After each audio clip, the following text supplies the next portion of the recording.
If you haven't been living under a rock the past few weeks, you probably noticed at some point that a little show called Stranger Things has recently ended. And you probably also noticed that a lot of people claiming that it didn't actually end at all. There was this theory called Conformity Gate that said the finale we watched wasn't real, that a secret final episode was still coming, and that the audience itself was being tested to see who would accept a safe, conformist ending without questioning it. It didn't just appear out of nowhere though. It started as disappointment, and that disappointment was genuine. A lot of people finished the finale feeling like something didn't quite land, that it didn't hit as hard as they'd expected, or missed the mark on wrapping up various plot holes and character arcs, especially after nearly a decade of build-up. But what makes this Conformity Gate theory interesting wasn't whether it was true or false, but how closely it followed the same patterns you see in real conspiracy thinking online. Disappointment turning into speculation, speculation turning into pattern hunting, and pattern hunting gradually hardening into certainty. All playing out in real time across social media. As a preface, I do want to say that this isn't about mocking the people who believed it or saying that it's a horrendously harmful online conspiracy. We're talking about a TV show here. The stakes could not be lower. Nobody was at risk, and nothing meaningful hinged on whether the theory was right. But that's what makes it useful. Conformity Gate works as a case study, a way to understand how easily normal behavior online can slide into conspiracy thinking. It gave us a rare chance to watch a familiar internet process unfold without the usual political, emotional, or moral weight attached. In this video, I want to make the case that Conformity Gate is a great example of what happens when disappointment collides with online spaces that reward confidence, speculation, and certainty. You end up with a real-time illustration of how conspiratorial thinking forms, spreads, and sticks, even when nobody involved thinks of themselves as a conspiracy theorist. But to understand how this whole situation took off, we need to start somewhere much simpler. Why were so many people unhappy with the ending in the first place?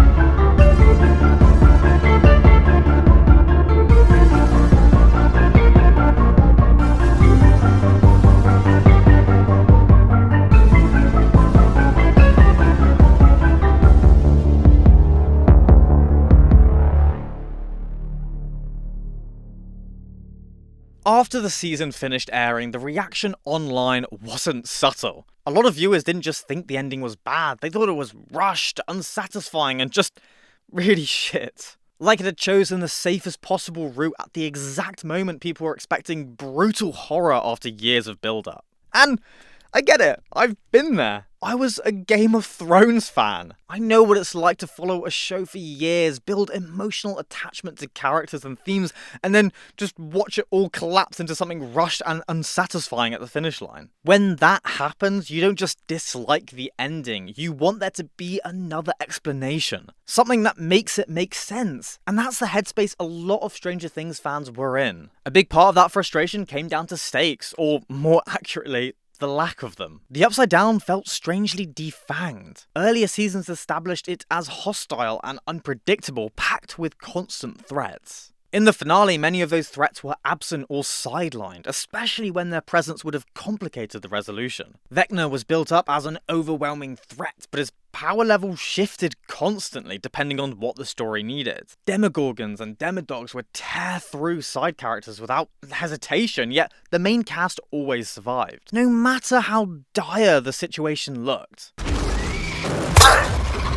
On top of that, the show leaned heavily on fake-outs. Characters appeared to be on the brink of death, only to be saved moments later. That shift changed how the show felt. Survival no longer came across as something characters earned through clever choices or sacrifice. It felt guaranteed. Once that happened, tension drained out of scenes that were clearly meant to feel dangerous. Then, throughout the finale, the military storyline added to that sense of incompleteness. A huge government presence, complete with bases, blockades, and lethal force. Characters then killed soldiers, sabotaged operations, and disrupted an active investigation. And then the story just jumps forward in time. The entire thing vanished with no visible consequences. This also carried over to the handling of Eleven's fate, which became such a flashpoint. Instead of a definitive outcome, the show leaned heavily on ambiguity. We were told what might have happened rather than shown what did. And for some viewers, that felt poetic.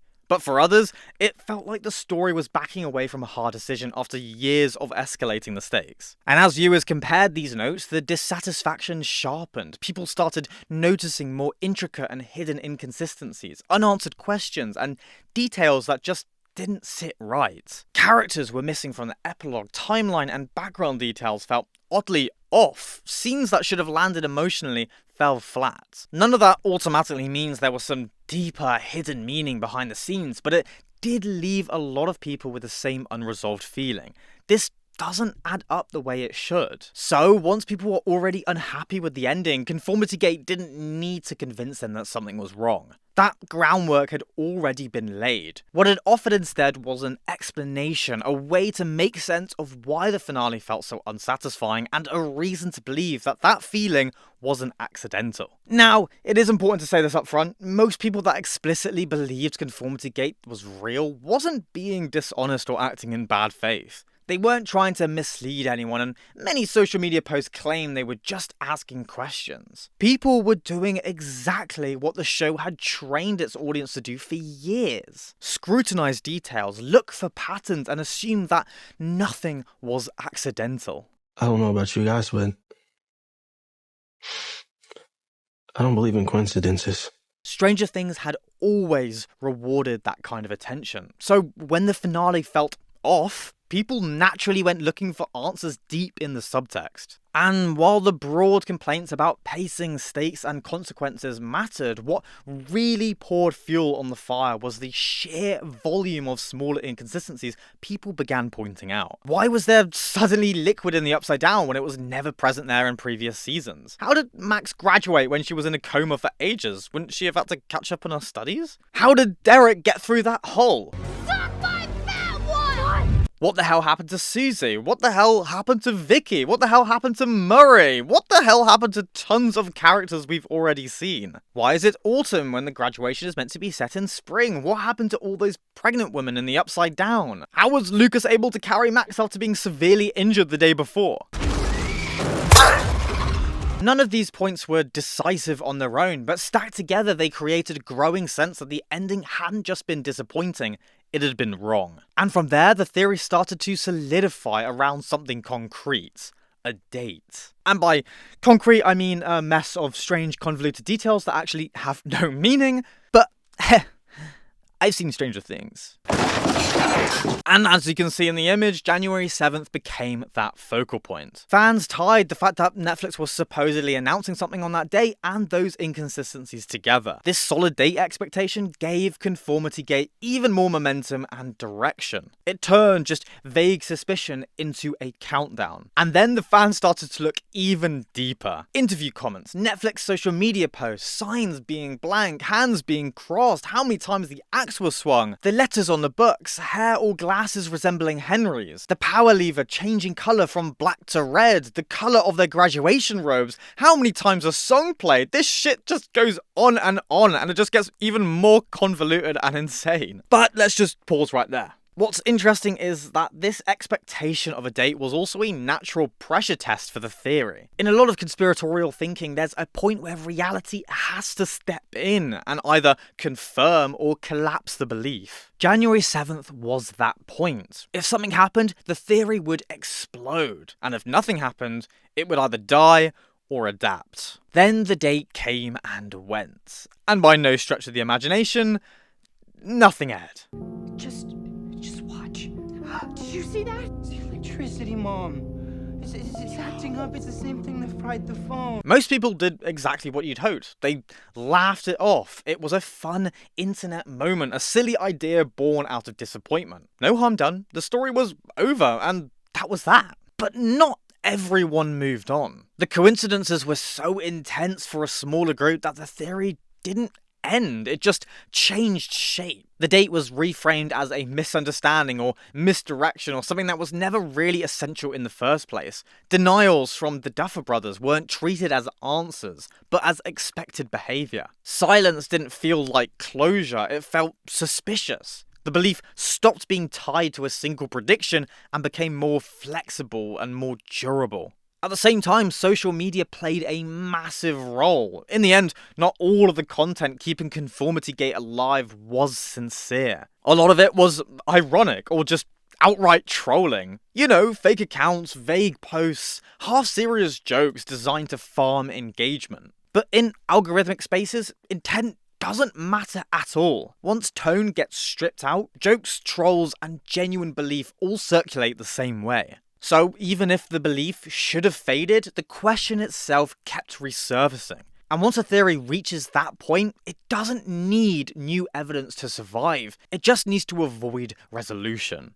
Conformity Gate didn't persist because it was proven right. It persisted because disappointment became suspicion, and suspicion learned how to defend itself. Mispredictions simply became part of the narrative. That's when it stops being just a fan theory and starts behaving like something much more familiar. If you strip Stranger Things entirely out of the equation, what you're left with is a pattern that shows up over and over again online. Disappointment, discomfort, betrayal, anger, these are all starting emotions that, once linger, often allows people to look for any explanation, even ones that have no basis in reality.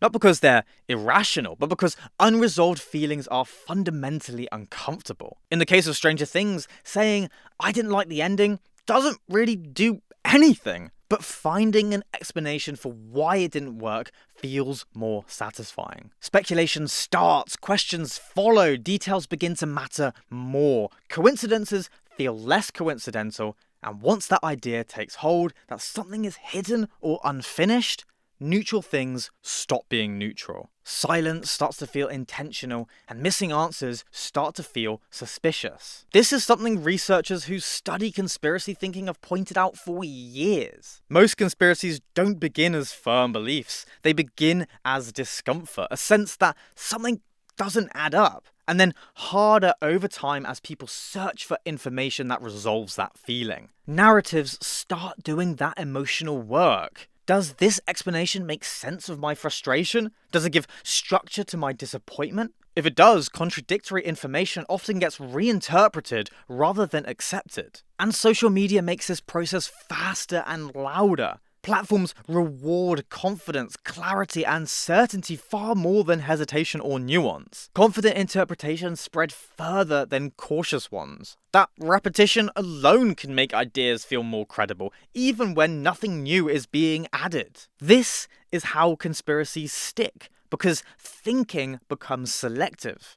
Evidence stops being used to evaluate a belief and starts being used to protect it. And we actually have seen this exact process play out before, just with much higher stakes. A clear, real-world example is the Wayfair child trafficking conspiracy that exploded on the internet in 2020. Oh, hold on, I know you've just clicked on a video about Stranger Things, and now suddenly you're hearing me talk about child trafficking, but if you haven't heard about this conspiracy, then you'll find it interesting. Like Conformity Gate, it didn't start with wild claims or fringe ideology. It started with discomfort. People noticed extremely expensive cabinets listed online, some priced in the tens of thousands. It's not illegal or even impossible, but it felt wrong to a lot of people. Wayfair was a furniture website. Why were items like that being sold at prices that made no practical sense? The cabinets were also given human first names. Those names were then cross-referenced with public missing children databases. Listings disappeared or were renamed, and images looked like stock photos. From there, pattern hunting took over. All of these things stacked together created the same emotional logic. How can there be this many coincidences and still mean nothing? At that point, the theory stopped being speculative. For many people, it felt discovered. The price wasn't just high, it was interpreted as a secret trafficking ring. At this stage, the belief wasn't absolute yet, but suspicion had grown. The theory spread through screenshots, TikToks, and Reddit threads. Much of the early amplification wasn't even earnest belief, it was framed as curiosity. I'm not saying this is real, but this is probably nothing, but look at this. I'm just asking questions. This allowed the theory to grow without people having to fully commit to it. Then speculation hardened into certainty. As more screenshots and threads circulated, the quantity of evidence replaced quality. When Wayfair and journalists explained the pricing and showed that the name matches were coincidental, those explanations weren't treated as answers. They were treated as deflection. Denials became suspicious, silence became proof. The theory adapted rather than collapsed, and it became self-sealing. And unlike Conformity Gate, the theory didn't stay harmless. Employees were harassed, real missing children were dragged into false narratives, and innocent people were also dragged into online accusations. Real-world harm did follow. What matters here is that the people involved didn't think of themselves as irrational or malicious. Many genuinely believed that they were uncovering something important. The process that led them there was the same emotional and social machinery we've been talking about in this video. That's what makes Conformity Gate such a useful example. The stakes were effectively zero. Nobody's politics or identity or safety is tied up on whether it's true or not. That makes it easy to see the mechanics clearly, without the usual emotional weight. We get to watch the shift happen in real time, but the mechanics are the same ones that operate in those far more serious contexts. The same drift from uncertainty to certainty, the same resistance to resolution once a belief has settled in, and the same reliance on patterns and intuition over falsification. And that's why I think this whole situation matters. It shows how easily this process can take hold, even around something as low stakes as a TV show. So, yeah, at the end of the day, this whole situation is pretty funny. Most people weren't taking Conformity Gate seriously at all. It was just a silly internet moment about a popular TV show. Nobody was panicking, and nothing important actually hinged on whether the theory was right or not. And in a way, the situation actually resolved itself cleanly. On January 12th, Netflix released a behind-the-scenes documentary about the making of the final season. That seemed to end Conformity Gate more effectively than any debunk video. It accidentally did the one thing conspiratorial thinking struggles to survive. It provided a mundane, human explanation. The documentary laid out the rushed timelines, the creative compromises, the production pressures, and the decisions that just didn't quite land. Today's a very interesting day. We are shooting episode 8, which isn't completely written yet, spoiler alert. So we don't even fully know what's going on. And that kind of resolution is rare online. Most conspiracy-style ideas don't get a clean ending. They just fade, mutate, or stick around in the background. In this case, it actually stopped. Without that documentary, Conformity Gate, I think, probably would have lingered, maybe quietly or ironically. But it would have stayed flexible enough to survive. Instead, most people moved on. And that's the good outcome. But the reason I wanted to make this video isn't to laugh at anyone or act like this was some dangerous moment online. It's because I've seen this exact pattern play out many times before, just usually with things that aren't as harmless as we've covered. The same emotions, the same speculation, the same way ideas spread and solidify. If nothing else, I just hope this works as a small cautionary tale. Not about believing the wrong thing, but how easily disappointment can turn into something much more, if we're not careful enough online. And honestly, I wasn't even planning to make this video. I stopped working on a couple of other scripts just to cover this because it felt too perfect of an example to ignore. A rare case where you can watch conspiratorial thinking form and resolve itself without anyone getting hurt. But if you've enjoyed the video, feel free to like and subscribe. It genuinely helps me more than you think. And if you'd like to support me and the channel further, I've left details in the description. Thanks for watching.